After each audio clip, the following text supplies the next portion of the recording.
monsieur. Bonjour, bienvenue à la clinique en santé mentale de l'UQAM. Comment vous aider? J'aurais ça me faire soigner ici. Ben oui, il n'y a pas de problème.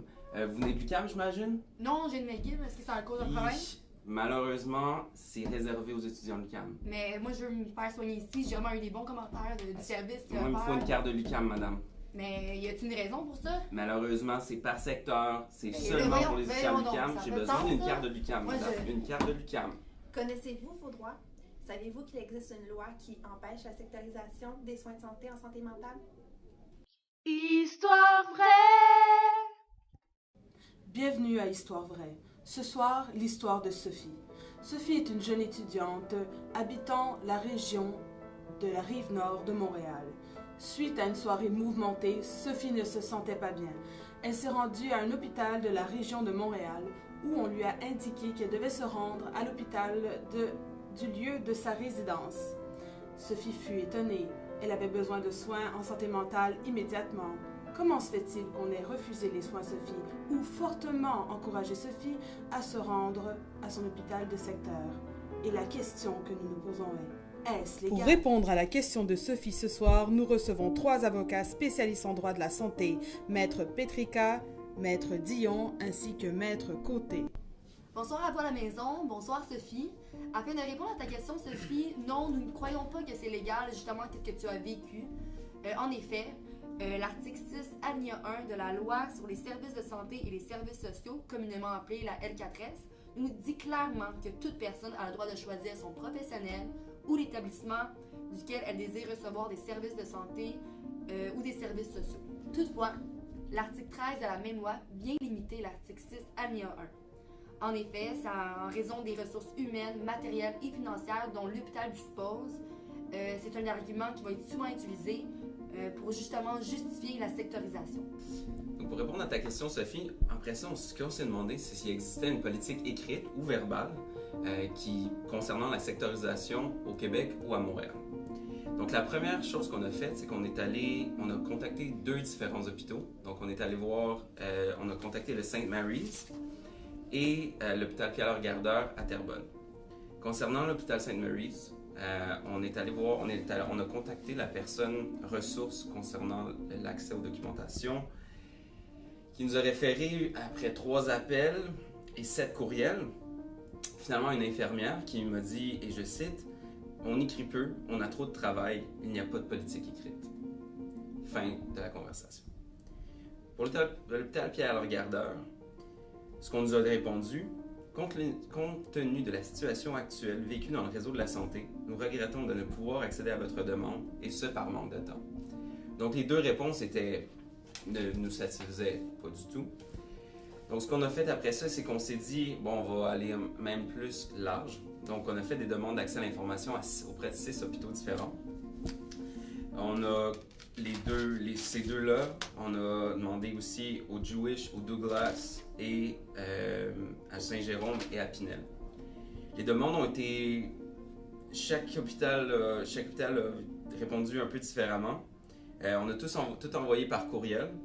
Il y a eu un hôpital qui nous est revenu qu'il n'acceptait pas les demandes par courriel. 3 hôpitaux nous ont répondu dans les 3 jours suivant la réception de la lettre. Ils se donnaient un délai de 20 jours pour acquiescer à notre demande. Cependant, aucune autre information n'a été reçue. On n'a rien reçu concernant notre demande. Il y a eu 2 hôpitaux qui nous ont juste jamais envoyé d'accusé de réception. Donc, de façon générale, il semble que ceux qui sont chargés de l'accès à l'information dans les hôpitaux sont prêts à nous aider avec les accusés de réception. Cependant, aucun suivi n'est fait. Donc, ce qu'on s'est ramassé, c'est qu'on n'a pas de protocole. Puis, quand un suivi est fait, collègues, c'est pour nous dire finalement qu'ils n'ont pas le temps de s'en occuper. C'est ça, exactement. Fait on nous dit on n'a pas de temps, ou on nous dit on a reçu votre demande sans faire de suivi. Donc, c'est sûr que ça a été très décevant de ce côté-là. Ça a été quand même formateur.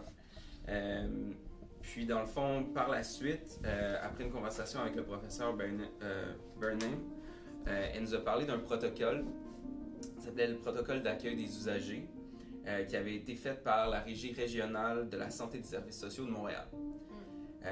qui était en vigueur de 2003 à 2007, donc qui n'est plus en vigueur officiellement aujourd'hui.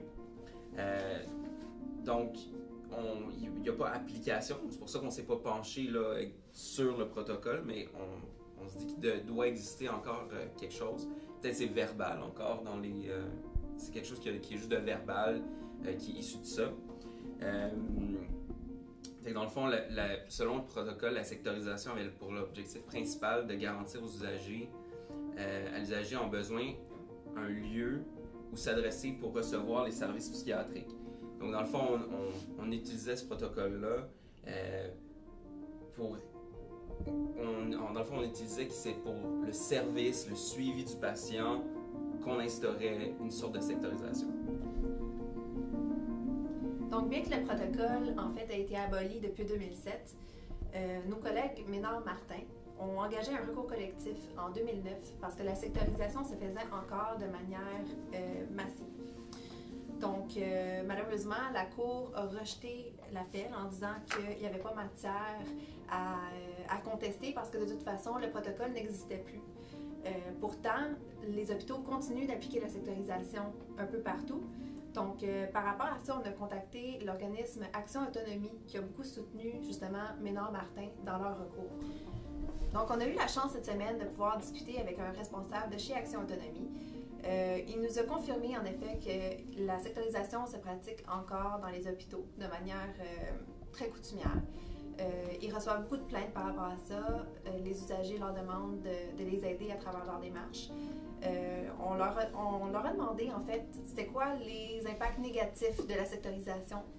Puis le responsable nous disait qu'il y en avait vraiment plusieurs. Notamment, surtout en santé mentale, il y a beaucoup de patients qui peuvent avoir subi des ordonnances de soins forcés, soit pour la médication, des fois des traitements, des chocs électriques, beaucoup d'humiliation à travers ça, être forcé de subir des traitements contre son gré, c'est pas quelque chose qui est très réjouissant, c'est pas quelque chose que tu veux nécessairement revivre, retourner dans le même hôpital pour te faire soigner par la même équipe médicale, que tu t'es senti abusé par eux, puis après ça, retourner, être obligé à cause de ton code postal, de retourner dans le même établissement, revoir ces mêmes gens-là. La perte de confiance, est totale. Comment après ça, est-ce que la relation de confiance entre le patient et le médecin peut continuer d'exister? Donc, un autre aspect négatif de la sectorisation, c'est que lors de déménagement, ça prend 6 mois pour que ton code postal entre en vigueur. Donc, dans cet hôpital de ton secteur. Donc, tu as perdu ton hôpital d'origine, puis tu n'as pas encore ton hôpital d'accueil pour 6 mois. Ça a causé des cas d'itinérance. Des gens que pendant 6 mois, il n'y avait plus accès aux soins, il n'y avait plus accès à un médecin, il n'y avait plus accès à leur médication, aucun suivi. Donc, ils se sont ramassés à la rue pour plusieurs personnes. Un autre cas aussi qui nous a été discuté, c'est l'impossibilité d'aller confronter un diagnostic. On nous disait par exemple 3 psychiatres, 3 diagnostics. Sauf que là, si on est obligé d'aller en sectorisation à un seul hôpital, comment est-ce qu'après ça, on peut aller dire, choisir même, puis c'est un droit quand même fondamental, de pouvoir au moins comparer des diagnostics, de pouvoir parler à plusieurs spécialistes du milieu de la santé pour pouvoir prendre la meilleure option possible. Parce qu'on ne se le cachera pas, la médication en santé mentale, c'est quand même de la médication forte qui apporte des effets secondaires assez puissants. Donc, apprendre après plusieurs années que finalement, c'était pas la bonne médication, que cette médication-là t'a amené même d'autres problèmes de santé, c'est assez difficile à encaisser. Puis, mettons que les droits fondamentaux des patients sont bafoués. Notamment, surtout en santé mentale, il y a beaucoup de patients qui peuvent avoir subi des ordonnances de soins forcés, soit pour la médication, des fois des traitements, des chocs électriques, beaucoup d'humiliation à travers ça, être forcé de subir des traitements contre son gré, c'est pas quelque chose qui est très réjouissant, c'est pas quelque chose que tu veux nécessairement revivre, retourner dans le même hôpital pour te faire soigner par la même équipe médicale, que tu t'es senti abusé par eux, puis après ça, retourner, être obligé à cause de ton code postal, de retourner dans le même établissement, revoir ces mêmes gens-là. la perte de confiance est totale, comment après ça, est-ce que la relation de confiance entre le patient et le médecin peut continuer d'exister? Donc, un autre aspect négatif de la sectorisation, c'est que lors de déménagement, ça prend 6 mois pour que ton code postal entre en vigueur, donc dans cet hôpital de ton secteur. Donc, tu as perdu ton hôpital d'origine, puis tu n'as pas encore ton hôpital d'accueil pour 6 mois. Ça a causé des cas d'itinérance. Des gens que pendant 6 mois, il n'y avait plus accès aux soins, il n'y avait plus accès à un médecin, il n'y avait plus accès à leur médication, aucun suivi. Donc, ils se sont ramassés à la rue pour plusieurs personnes. Un autre cas aussi qui nous a été discuté, c'est l'impossibilité d'aller confronter un diagnostic. On nous disait par exemple 3 psychiatres, 3 diagnostics. Sauf que là, si on est obligé d'aller en sectorisation à un seul hôpital, comment est-ce qu'après ça, on peut aller dire, choisir même, puis c'est un droit quand même fondamental, de pouvoir au moins comparer des diagnostics, de pouvoir parler à plusieurs spécialistes du milieu de la santé pour pouvoir prendre la meilleure option possible. Parce qu'on ne se le cachera pas, la médication en santé mentale, c'est quand même de la médication forte qui apporte des effets secondaires assez puissants. Donc, apprendre après plusieurs années que finalement, ce n'était pas la bonne médication, que cette médication-là t'a amené même d'autres problèmes de santé, c'est assez difficile à encaisser. Puis, mettons que les droits fondamentaux des patients sont bafoués. Nous avons aussi contacté une autre association, c'est l'Association des groupes d'intervention en défense des droits en santé mentale du Québec, aussi connue sous le nom de AGID-SMQ. Cette association-là a été fondée en 1990. Elle est administrée majoritairement par du monde qui ont déjà vécu ou qui vivent justement des troubles en santé mentale. Elle a pour mission de lutter pour la reconnaissance et l'exercice des droits des personnes vivant ou ayant vécu un problème de santé mentale. Alors, qu'est-ce qui va se passer pour l'avenir? Justement, en parlant avec Action Autonomie et AGID-SMQ, on nous a vraiment spécifié de l'importance du projet de loi 10. Le projet de loi 10 s'appelle la loi modifiant l'organisation et la gouvernance du réseau de la santé et des services sociaux, notamment par l'abolition des agences régionales. Et c'est justement le 25 septembre dernier que le ministre de la Santé et des Services sociaux déposait ce projet de loi. Et ce projet de loi rentre en vigueur vraiment bientôt, c'est justement le 1er avril 2015.